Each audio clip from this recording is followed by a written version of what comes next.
How do we love God? How do you love an invisible God? How do you love God who is Spirit? Kamakailan po ay may nag-email sa inyong lingkod ang tanong, how do we worship God in spirit and in truth? Kung yun pala ang gusto niya, parang katulad din ng paano mo iibigin ang Diyos ngayon. Sabi po sa Mark 12:28 na ang Panginoon ay tinatanong, of all the commandments, which is the most important? Mark 12:29-30, the most important one, answered Jesus, is this. Hear, O Israel, the Lord our God, the Lord is one. Love the Lord your God with all your heart, and with all your soul, and with all your mind, and with all your strength. How can that be accomplished? Parang madaling sabihin, pero paano mo iibigin ang Diyos with all your heart and with all your mind and with all your soul ay hindi mo siya nakikita? Hindi mo naman siya pwedeng abutan ng kape? Hindi mo siya pwedeng paglingkuran dahil wala naman siyang kailangan? Hindi mo siya pwedeng alagaan dahil wala naman siyang sakit? But how do you love God? Today we're going to look at a sure way to love God. Isang siguradong paraan para ibigin ang Diyos. Mangusap po kayo sa amin, aming Diyos. Pagaanin niyo po ang aming damdamin kung may kabigatan. Turuan niyo po kami magpatawad sa aming kapwa kung meron kaming hinanakit. Linisin niyo po ang aming puso ng anumang mga karumihan at nang sa gayon walang maging sagabal para tuloy-tuluyang pumasok sa aming puso ang iyong salita. Turuan mo kami, Panginoon, na makinig, magpakumbaba. Ipatawad mo po ang mga kasalanan namin. At nawa magsalita kayong may kapangyarihan. Nawa bawat salita mo, Panginoon, na para sa amin ay maunawaan namin at maipamuhay. Kayo po ang hinihiling namin maging tagapagsalita. We are your people, the sheep of your pasture. You are our Lord, our God, our teacher. Bless us, O God. Glorify your name and help us to become more and more like your Son, Jesus. Teach us to listen well. In the name of Jesus, we reject all lies and falsehood and we seek the capacity to understand right from wrong. Give us discernment, O God, so we may hear your voice and obey you. We ask to be protected from all works of evil in our hearts, in our minds, in our midst, that you may protect us from falsehood and that you may protect us, O God, from all malicious plans of evil men and evil spirits. Allow us to enjoy peace in your presence, and may your light shine upon us. Teach us, Father. In the name of Jesus, your Son, we pray. Amen. What is a sure way to love God? Napag-usapan na po natin, tinanong ang Panginoon, ano bang pinakamahalagang utos? Sabi niya, ito, mahalin mo ang Diyos ng lahat-lahat. In Mark 12:31, the second is this. Dahil dalawa ang ibinigay ng Panginoon na pinakamahalaga na utos, love your neighbor as yourself. There is no commandment greater than these. Napakalinaw po ng itinabi ng Panginoon that the Lord put love for God and for fellow men on two sides of the same coin. As if preempting the question, how can God be loved? Dahil ang una pong tanong ay sinabi niya, mahalin mo ang Diyos. At bago pa nakapagtanong ang taong, paano naman mamahalin ng Diyos? Sabi niya, mahalin mo ang iyong kapwa, tulad ng pagmamahal mo sa iyong sarili. How to love God then? The Lord's answer was very simple. Love people. Hindi mo mahawakan ang kamay ng Diyos, hawakan mo ang kamay ng kapwa.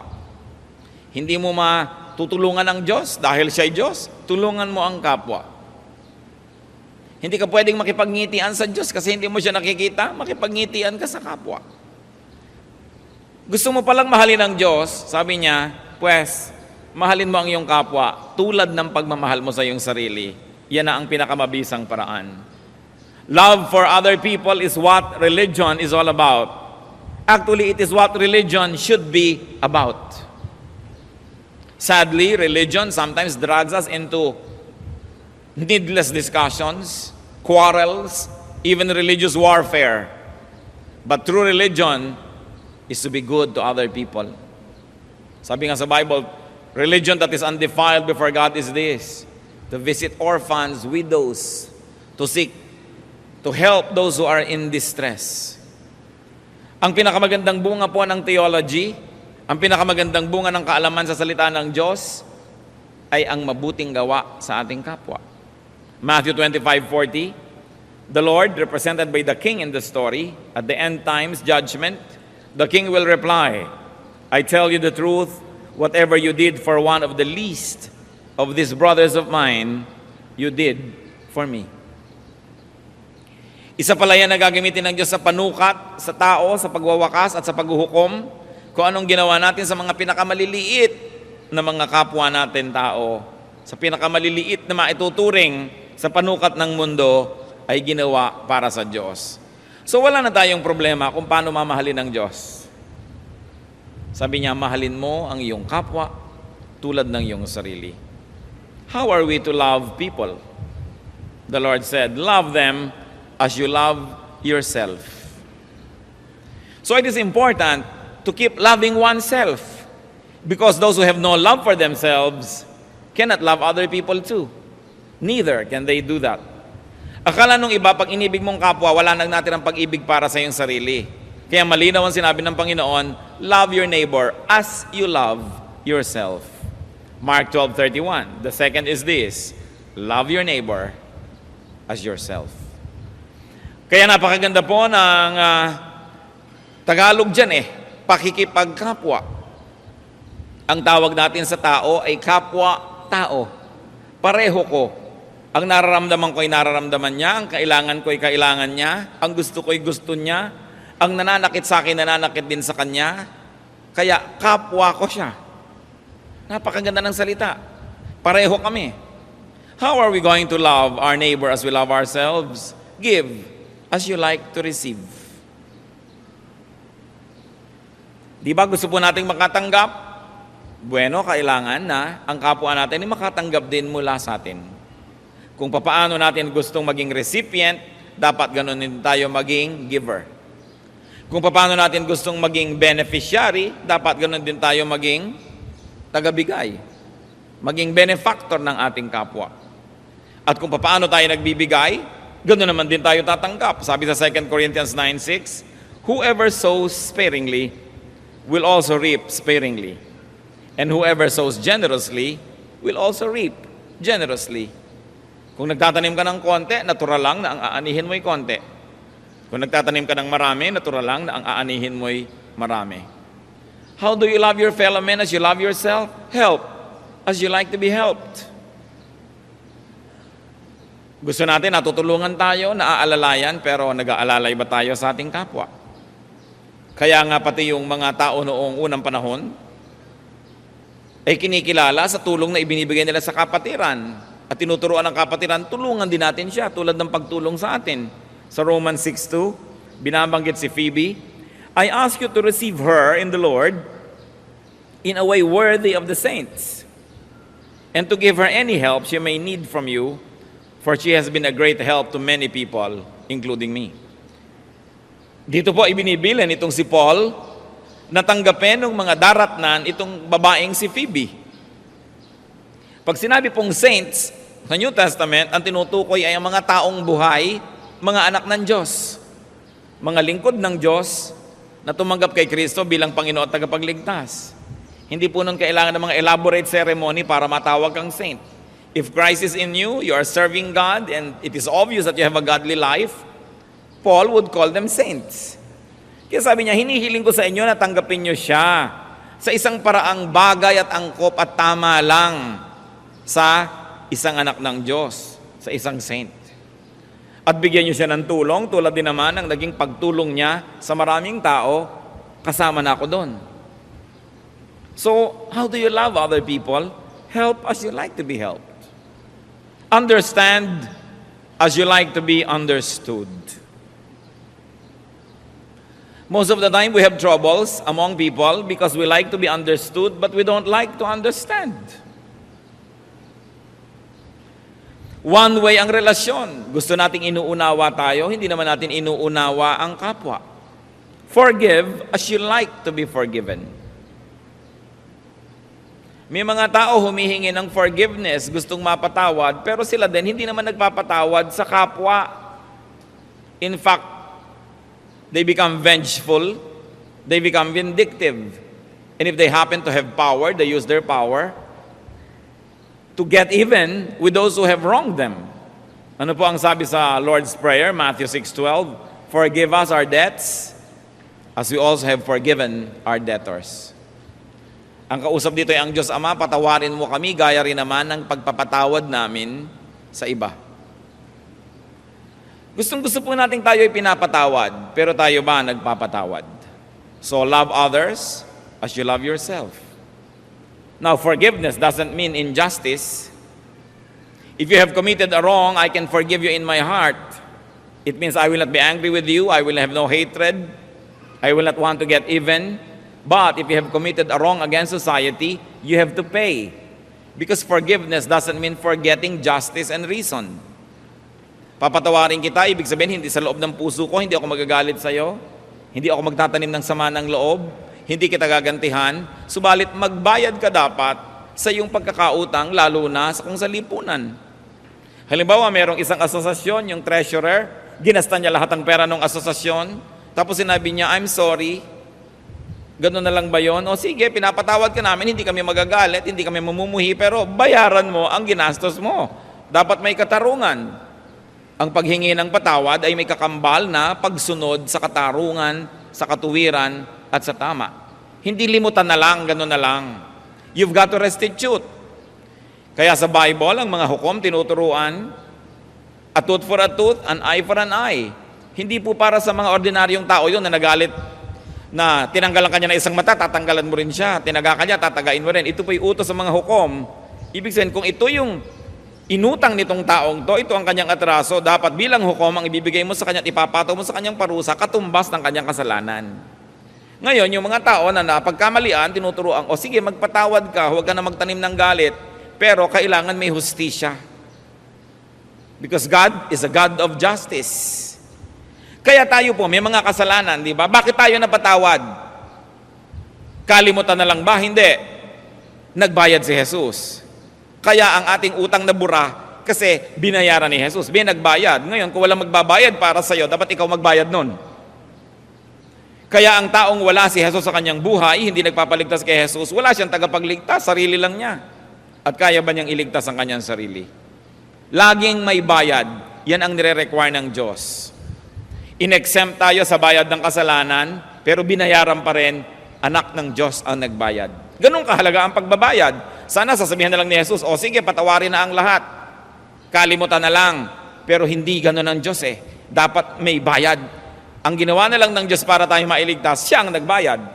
So kung may utang ka di mo binayaran ng magulang mo, edi bayad na. Pero kailangang bayaran ang utang. Iba yung pinapatawad sa loob ng puso, iba yung exempted ka na sa consequence of what you did. So it's important. You forgive as you want to be forgiven.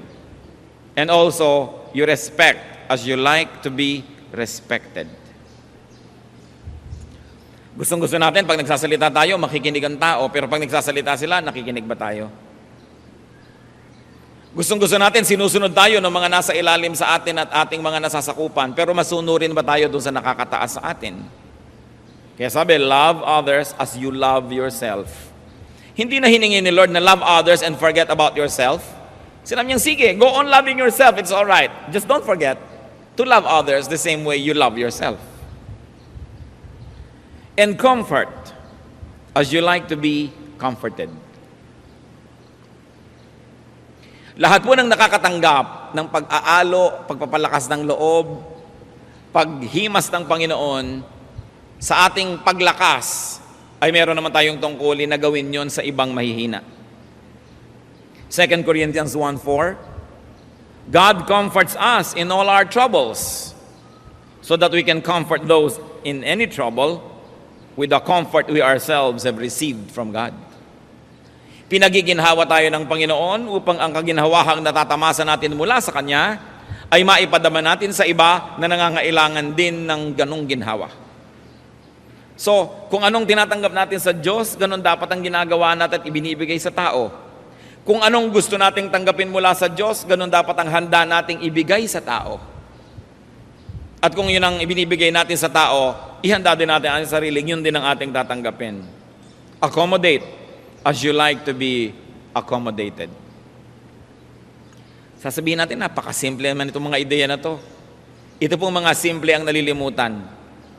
Kumisan humuhusay ang tao sa theology, nagkakaroon ng mga doctorate, gumagaling sa Greek, Hebrew, kung ano-ano pa, pero wala namang love for their fellow men. Para ano yun? Sabi ng Panginoon, itong pinakamahalagang utos, mahalin mo ang Diyos at ang iyong kapwa. Kung hindi mo maintindihan kung paano mamahalin ang Diyos, mahalin mong iyong kapwa, minahal mo na rin ang Diyos. Tayong mga magulang, di po ba't pag may nagmamalasakit at nagmamahal sa ating anak, ay tinatanaw na nating tayo na ang nakakautang na loob nun. Kasi ginagawa sa ating anak eh. At ang lahat ng tao ay nilikha ng Diyos. Mahal niya ang lahat ng tao. Kaya ano man ang paggawa ng mabuti sa tao, hindi yun nililimot ng Diyos. Kumain ka sa isang restaurant, kayong mag-anak, ang sarap-sarap ng kinain ninyo, ay ba'y mag-tip ka naman na malaki-laki? Hindi lang yung mga barya-barya. It's your way of telling the waiter who served na, pag uwi mo, itong tip ko, gamitin mo naman at i-blow out mo naman ang sarili mong pamilya, kumain naman kayo. Siguro hindi sa ganitong kamahal na restaurant, pero kahit saan man lang, makapunta rin kayo. O kung may mga 5 tulad ko na nagbigay sa ng tip, ay dadala mo na rin ang iyong pamilya at magkakaroon na rin kayo ng ganitong klaseng kasiyahan. Kasi mahal mo ang iyong kapwa. Nung minsan, ang inyo pong lingkod ay nasa Mindanao at mayroong mga bata na nagsashine ng sapatos sa mga bus stations. I was visiting our missions in Mindanao at may mga kasama akong kapatiran. Meron pong isang bata na nag-shine ng sapatos ko na hindi ko naman kailangan shinein yun at madudumihan din uli, pero sige na nga na magkaroon ka ng hanap buhay, shinein mo. Bulong ng bulong po sa atin yung mga kasama natin, mga taga roon. 5 piso lang yan, 5 piso. 5 piso. Sabi niya, siyempre, 5 piso. Ngayon, nung binigyan ko yung bata ng 100, tapos ang kwento, but it was only many years later na sinabi sa akin nung isang nakakita, alam niyo po, Pastor, nung binigyan niyo ng 100 yung bata, offended na offended ako.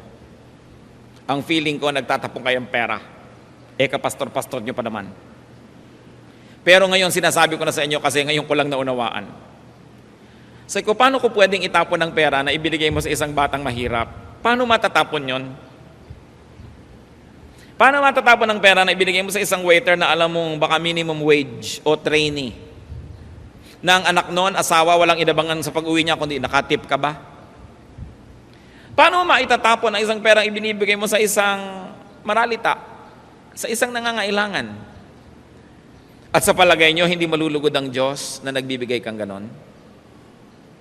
Hindi pagtatapon ang pagbibigay lalo sa mga maralita.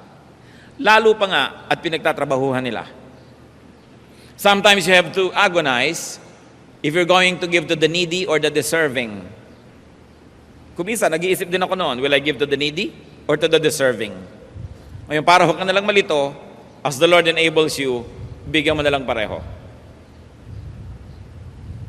Pero ang mahalaga, isipin mo kung ikaw yun. Gusto mo makatanggap ng barya-barya? Gusto mo bang labandera ka? Ang usapan ninyo, 200 o 250 o kung magkano man a day. Pero talaga naman kahit lahat ng nakakabit na kortina hanggang tricycle at jeep, itatanggalin pa para talagang malaban mo lahat at nang talagang sumuka ka ng dugo bago mo kitain ng 250. Gusto mong gawin sa labandera mo yun, ilabas yung lahat, dali, para sulit na. Baligtarin mo kung ikaw yung labandera, matutuwa ka ba isang bunton itong lalaban mo na to for 250? O matutuwa ka ba na 250 ang usapan, biglang ginawang 300, biglang ginawang 400? Ipaghihirap nyo ba yon? Pero kung minsan sa ating kapwa, lalo't nagigipit, napakalaking halaga, napakalaking bagay. Ito po ang gustong-gusto kong makita sa mga Kristiyano. Na kahit hindi tayo mayaman, tayo palabigay. Tayo galante. Kasi hindi pwedeng matapon. Kita yun ng Diyos at napupunta sa mga nangangailangan. Hindi yung kulang na lang talaga, pigain mo yung dugo ng gumagawa para isulit mo hanggang kahuli-hulihang sentimo ng ibabayad mo sa Kanya. Mano ba namang minsan na ang labandera mo, 2:00 pa lang ng hapon, tapos na dahil konti lang pinalaban mo. Kailangan ba talaga hanggang hindi lumulubog ang araw, hindi siya makatayo dyan sa labahan? Kailangan bang laging pigain ang kapwa? We can be kinder, we can be nicer, if we like to love God. Mano ba naman nadagdagan ng sweldo ng ating mga kasama sa bahay kung kaya nyo naman? Kung hindi nyo kayang lagi, paminsan-minsan dagdagan. Kung may iaabot tayo. Ito ang nais makita ng Diyos sa mga relihiyoso. Pag-ibig sa kapwa. Pagtulong. Kahit hindi inaasahan at hindi kailangan. Very importantly, you want to love God? Talk about others as you would like to be talked about. At isa ito sa mga isang bagay na katakataka sa inyong lingkod at marahil sa inyo man katakataka. Bakit merong mga Kristiyano na sa publiko, proper na proper, ayos na ayos, polite na polite, but among themselves, they don't respect other people when they talk about them. Walang galang, hindi na isinasaalang-alang yung dangal ng pinag-uusapan. Kuminsan hindi iginagalang kahit mga kapwa manggagawa at kahit nakakataas sa kanila, kahit pastor kung pag-usapan. Nalilimutan, parang isa lamang na palabas ang pagiging makadiyos pagka nasa entablado at kaharap ng maraming tao, hallelujah, hallelujah, hallelujah. Pagkatapos pag nasa likod na ay kung ano-ano na lumalabas sa bibig. Kapintasan ng kapwa, mga reklamo, na alam nating hindi yun ikinalulugod ng Diyos. Kuminsan worship leader, song leader, tapos ang lalabas sa bibig later on, mga kapintasan, mga reklamo tungkol sa kapwa. Talk about others as you like to be talked about. Sabi ni Lord, love others as you love yourself. And then obey as you like to be obeyed. Many people have problems with this.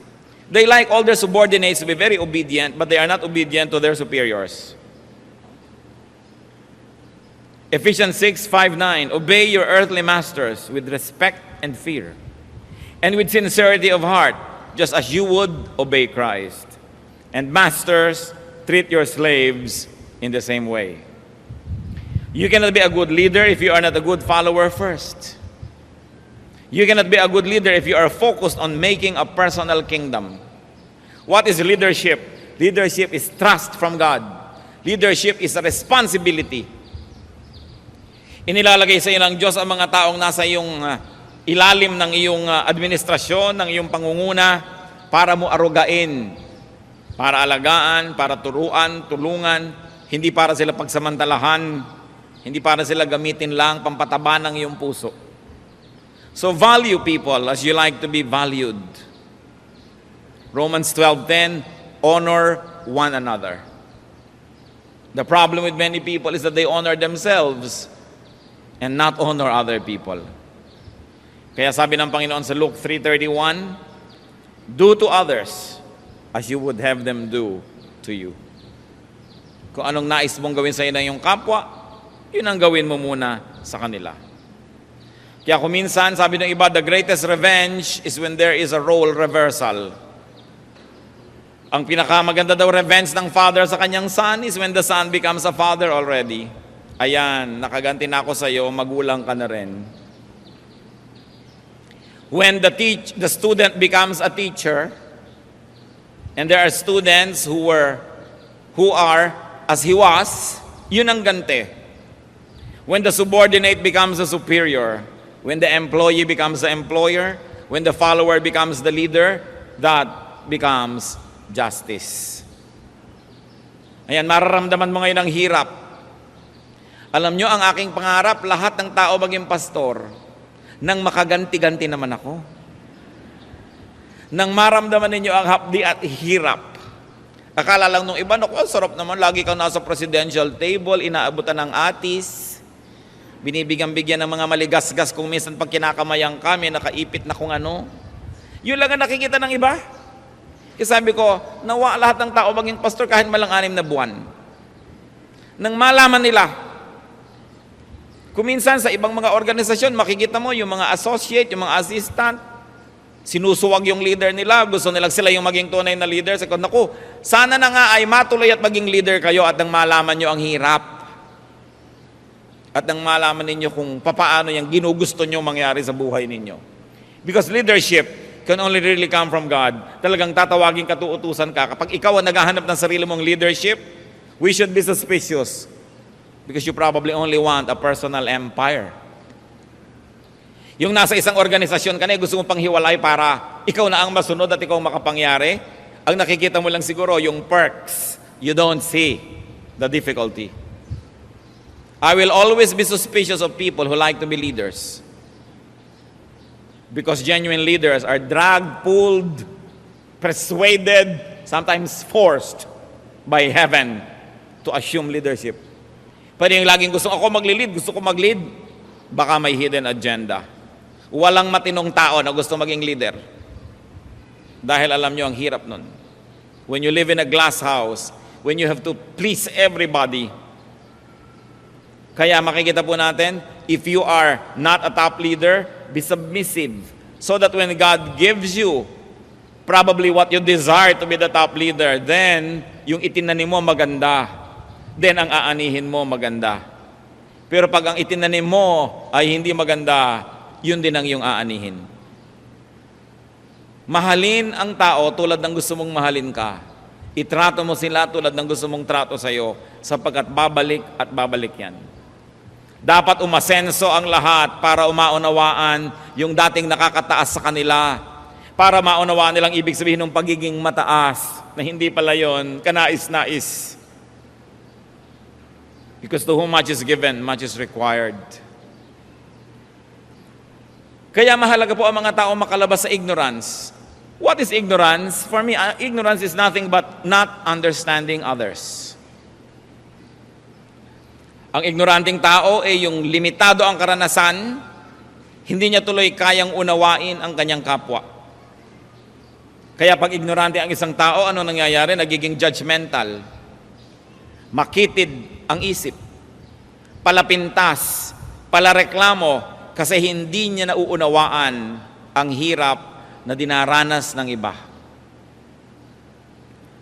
Alam niyo po, kung minsan gumagawa tayo ng mga convention, gagawa tayo dito ng mga training, hindi lang pa sa church natin, training for Sunday school teachers, training for speakers, training for church workers. Hindi tayo sisingil ni libre, magdatingan na lang sila. Sisikapin natin na magpatanghalian dyan ng maayos, magagandang plato, tunay na nababasag at mga kutsarang totoong hindi napuputol pag tinusok mo ang ulam mo. At sisingilin sila ng 50, 60 pesos sa lunch. Alam nyo doon sa mga comments, sasabihin pa, napakamahal ng food. So, heto ang ginagawa ng ignorance. Subukan yung maghanda ng ganitong pagkain dahil subsidized pa nga yan, mapipintasan pa. Meron kang iimbitahing maraming tao para mag-seminar, para i-share sa kanila ang alam natin, hindi ka maniningil. Ang nakalagay pa sa comment, ba't hindi ipa-aircon ng folk arts? Ang init. Gusto mong mamewang ng ganyang kataas? At sabihin, libre na nga, naghahanap ka pa aircon. But because people are ignorant, they're always quick to say things that are not nice. So all the more that we have the resolve, we should do more seminars, we should do more training, kasi people have to be lifted out of their ignorance. Meron naman tatayo, hindi nyo alam kung gaano kahirap mag-organisa ng anumang bagay. Kasi nakakatiyak tayo na yung number one laging nagrereklamo, yun ang hindi tumutulong. Kasi yung tumutulong, nakikita niya yung hirap gawin yon, magkakaroon siya ng puwang sa kanyang puso na unawain kung may kulang man. Pero yung mga hindi tumutulong, yan ang laging napakaraming pintas. Kasi hindi nila alam what it takes. That's why people have to be enlightened. Kaya kailangan natin ng kaliwanagan. Ignorance disables people from knowing the other side. They only know their point of view. They only know what they feel and what they think. That's why ignorant people are usually narrow-minded. And because narrow-minded, unloving. Hindi maibigin, hindi maunawain, sapagkat mangmang. Pag sinasabi po nating mangmang, hindi ibig sabihin hindi nag-aral kasi marami pong hindi nakapag-aral sa mga paaralan pero marurunong at magagaling. Meron naman na tapos-tapos sa kolehiyo, mangmang pa rin. Kasi walang inasikaso kundi sarili niya, walang inunawa kundi sarili niya, at nakatulong pa yung kanyang edukasyon para pataasin niya ang sarili niya sa sarili niyang pananaw na palala. Kaya mahalaga po ang pag-aaral ng salita ng Diyos, makawala tayo mula sa ating mga kamangmangan at kadiliman. Ano po, ulitin natin ang sabi ng Panginoon sa Mark 12:29-31, nung tinanong ko anong importanteng utos ng Diyos. The most important one, answered Jesus, is this: Hear, O Israel, the Lord our God, the Lord is one. Love the Lord your God with all your heart, and with all your soul, and with all your mind, and with all your strength. The second is this: love your neighbor as yourself. There is no commandment greater than this. Ang Panginoon na nagsalita, ito ang pinakadakilang utos. Wala nang mas dakila pa. So the greatest commandment is not against sin. It is not negative. It is not do not. Hindi siya sabing do not, hindi yon. But the greatest commandment is for love of God and fellow men. It is positive. Say do, love people. 1 Peter 4:8, above all, love each other deeply, because love covers over a multitude of sins. So love, and you will cover grave shortcomings and sins. So love for God, meaning love for fellow men, is the greatest. It is the greatest yardstick, the greatest standard, the greatest measure of spirituality. Kung gaano ka tayo ka-espiritual ay masusukat kung gaano natin kamahal ang Diyos. At dahil mahirap sukatin yon, sukatin natin sa pagmamahal sa kapwa. Matulungin, maibigin, mapagpatawad. This is what spirituality is all about. Sabi po sa 1 Corinthians 13:1-3, I like to read from the Revised Standard Version. If I speak in the tongues of men and of angels, but have not love, I am a noisy gong or a clanging cymbal.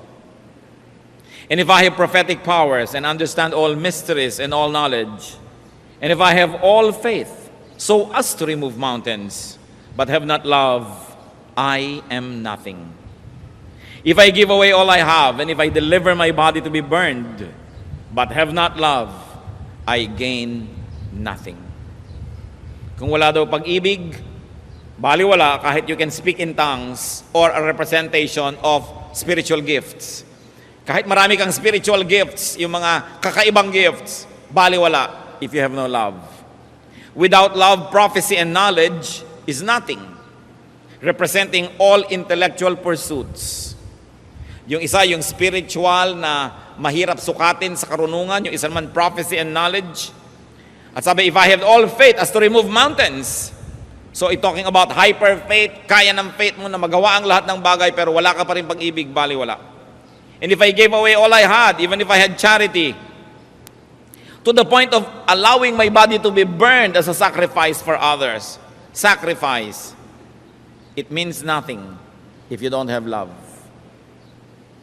So without love, spiritual, intellectual faith and gifts, faith, charity, and sacrifice mean nothing. And you should take note that these things are what's important to many religions. Speaking in tongues or spiritual gifts, prophecy, knowledge, intellectual pursuits, faith, prayer, charity and good works, sacrifice, pag-aayuno, pagpapasakit. Sabi, walang kwenta ito kung walang pag-ibig. And let's continue 1 Corinthians 13:4-7. Love is patient and kind. Love is not jealous or boastful. It is not arrogant or rude. Love does not insist on its own way. It is not irritable or resentful. It does not rejoice at wrong, but rejoices in the right. Love bears all things, believes all things, hopes all things, endures all things. Ito yung pag-ibig na hinahanap sa atin. Hindi makasarili, mabuti, mabait, hindi mag-inggitin, hindi mapanibaguin, hindi mayabang, hindi mapagmataas, hindi iginigiit ang sariling kagustuhan, hindi madaling magalit, mapagpakumbaba. Ipinagbubunyi ang kabutihan, ipinagbubunyi ang tagumpay ng iba, nagtitiis, nananalig, umaasa, nagpapakasakit. Very basic. But we really should all go back to basics. Lalo't nakakalimot tayo. Sometimes our concept of our faith becomes so sophisticated that we discuss so many theological and high-sounding terms. But at the end of the day, God will measure us through our love. Very especially, love for others. 1 Corinthians 13:11, when I was a child, I spoke like a child. I thought like a child. I reasoned like a child. When I became a man, I gave up childish ways. Bakit isinunod po ito sa katuruan ko sa pag-ibig? Sapagkat ang bata ay maibigin sa sarili. Gusto ko ng gatas, kala hindi ako titigil ng kaiiyak hanggang di ko nakukuha yan. Kaya may mga karanasan po tayo noon na nabalitaan ko na nung may gumuhong building dahil sa mga lindol, merong nakulong na mag-ina doon sa ilalim ng mga guho. Iyak na ng iyak ang bata dahil nauuhaw. Walang maibigay ang nanay, makikinig ba ang bata? Kasi ang bata, makasarili lang, sarili lang niya ang naiisip niya. So ang nanay na ito ay kumuha ng isang basag na salamin at hiniwa niya ang kanyang dibdib at pinasuso niya ang kanyang anak ng kanyang sariling dugo. Nung nakakainom na yung bata, tumigil na ng kaiiyak. Dahil magulang. Dahil bata. At sinasabi, nung bata ako, nag-iisip ako, kumikilos, nangangatwiran na parang bata. Pero hindi na ako bata ngayon. So titigilan ko na ang pagbabata-bataan.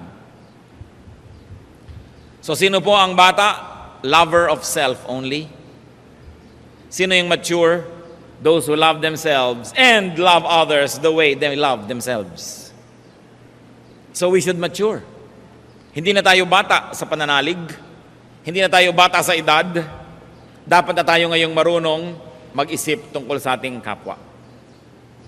So kung ikaw tong anak, alam mo naman ang mga magulang mo ay hindi naman maluwag sa buhay, huwag ka nang humingi ng ala Disneyland na debut. Matanda ka na, makisali ka na sa problema ng pamilya. Alam mo naman na hindi kayo maluwag sa buhay, ang gusto mo pa yung cellphone na pag piniga, may lumalabas pang folding bed.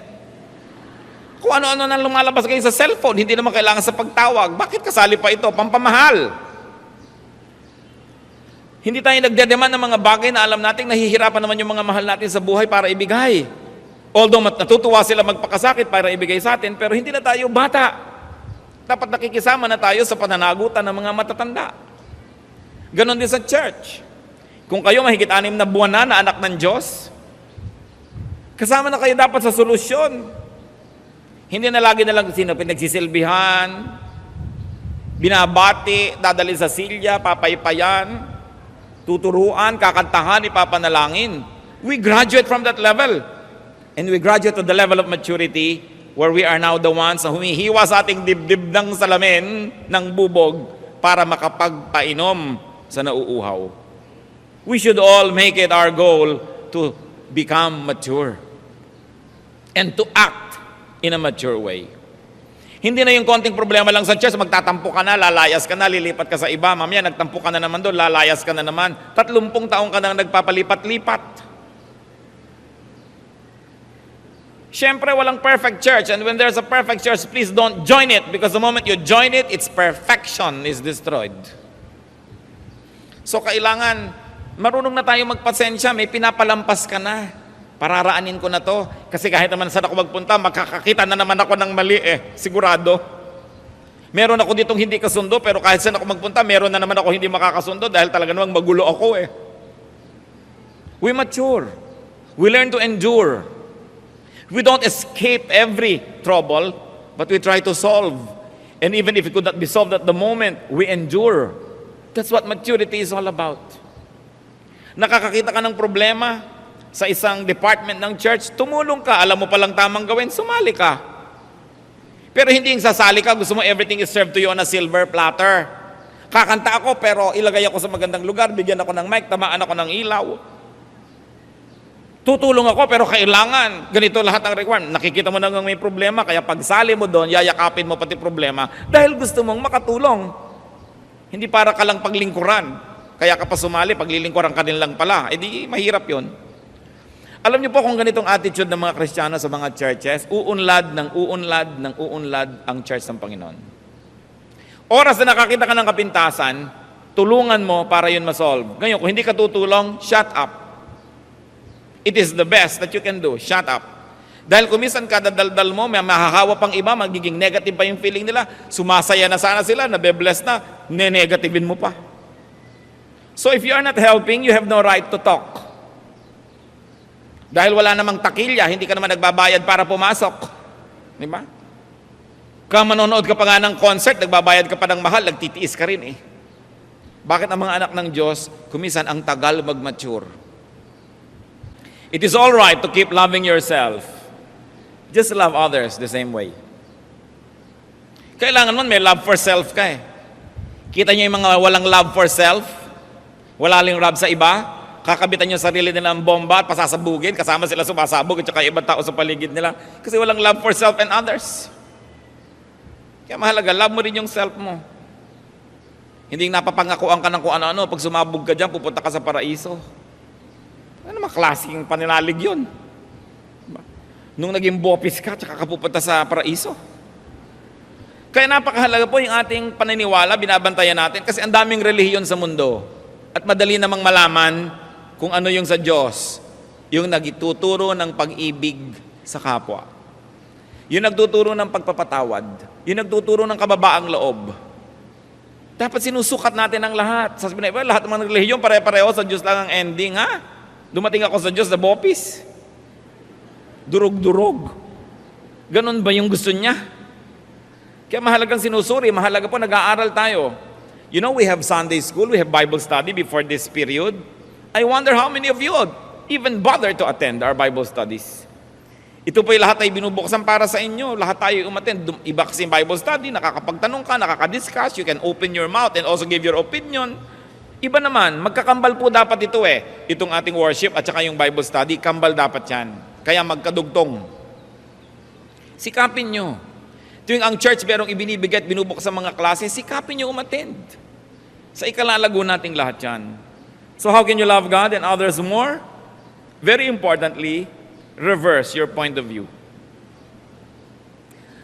When there's conflict, reverse your point of view. What do I mean? Nagtatalo kayo ng nanay mo at hindi naman ka dapat makipagtalo sa nanay mo, no?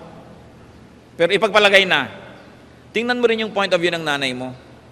Yung nanay naman, tingnan nyo din yung point of view ng anak. Hindi lang sariling point of view because we are no longer children, we are no longer supposed to be narrow-minded, and our mind should not be one track. Dapat two-way, papunta doon, pabalik. Think and feel as the other person would.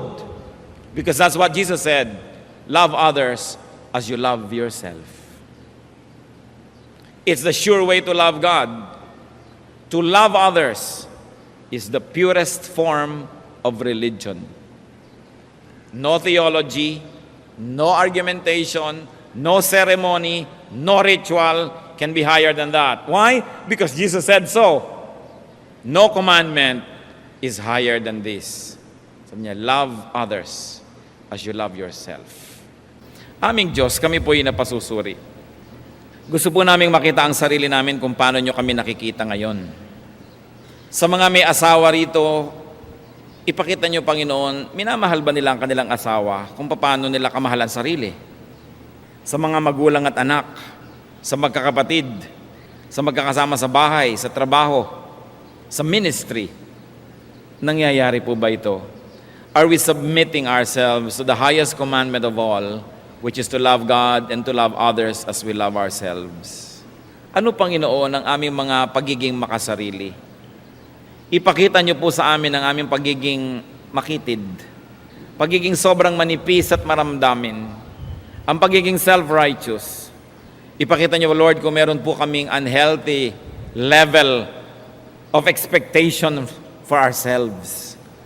Kung kami merong mga wrong sense of entitlement, na laging iniisip namin kami entitled to this and to that at ang iba hindi. Make us sensitive, O God. Teach us to deserve before we desire. At kung meron ka nakikita sa amin, Panginoong, masyadong matataas ang mga pagtingin sa sarili, ipakita mo sa amin ng aming track record kung may karapatan nga ba kaming taasan ang pagtingin sa sarili. Ipakita mo sa amin, Panginoon, kung ano talaga kami sa inyong pananaw. Mga kapatid, magpasuri tayo sa Panginoon. Lalong-lalo sa mga may asawa, may magulang, may anak, may kapatid, may katrabaho. Tanungin natin ating sarili, are we loving them enough? Are we loving them as God wants us to love them? Are we loving people as we love ourselves? At kung meron tayong excessive love for self, self-centeredness, conceit, isuko yan sa Panginoon ngayon. Hindi mainam na patuloy na alagaan sa ating puso ang sobrang pagmamalaki, ang malaking pagtingin sa sarili. Buksan mo ang aming puso, Panginoon. Ipakita mo ang aming mga kabulagan, mga pagkukulang namin sa pag-ibig sa aming kapwa. Ituro mo sa amin, Lord, kung paano kami magpupuno sa aming mga kulang sa aming dapat mahalin. At kung paano namin dapat bawasan ang kuminsay sobrang pag-ibig sa sarili. Ang napakataas na pagtingin sa sarili. Kausapin niyo po kaming lahat. Lord, we want to obey your highest command, to love you and to love others as we love ourselves. Teach us, enlighten us. Magbulay-bulay tayo mga kapatid sa presensya ng Diyos. Hingin natin ang kanyang kaliwanagan. Kung may dapat tayo hingin ng tawad, ihingin natin. Kung meron tayong dapat na pagtakpan at punan ng mga kulang, gawin natin habang meron tayong hininga. At payagan din natin ang iba na mahalin tayo. Tumanggap din tayo ng kanilang pag-ibig. Be alone with God and let the Spirit of God minister to each one for a while.